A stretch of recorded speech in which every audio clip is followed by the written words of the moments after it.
အခုလိုမျိုး MCG ကနေပြီးတော့ဒီ technician တွေအတွက်ပထမဆုံးနိုင်ငံခြားခီးစဉ်လုပ်ပေးတဲ့ပေါ့အခု MCG ကိုဘာများပြောချင်ပါတယ်လဲရှင် MC ကတော့ဟိုပြောချင်တာလည်းအများကြီးပြောစရာလည်းသိမရှိပါဘူးဒါပေမဲ့ဘယ်လိုပြောလဲဆိုတော့ installer တွေပေါ့နော်ကျွန်တော်တို့ installer ကျွန်တော်လည်း installer လို့ပဲကျွန်တော်ခံစားရ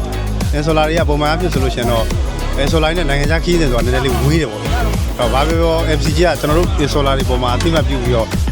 နိုင်ငံခြားခီးစဉ်ကိုခေါ်ပြီးတော့ပြုံးခွင့်ပေါင်းခွင့်ပေးရတဲ့အတွက်တကယ်လည်းဝမ်းသာပါတယ်နောက်လည်းဒီချက်ပို့ပြီးကြဲကြဲပြက်ပြက်installer တွေပေါ့နော် aircon installer တွေကိုနိုင်ငံခြားဒီကနေမဟုတ်ဘဲနဲ့ဟိုကအမေရိကတို့ယူရိုတို့နော်မန်ယူအိုထရဖို့တို့နော်အဲ့ဒီပို့နိုင်ပါသေးလဲကျွန်တော်ဆုတောင်းပါတယ်ဟုတ်ကဲ့အခုနောက်ထပ်မေခွန်းတစ်ခုအနေနဲ့ကတော့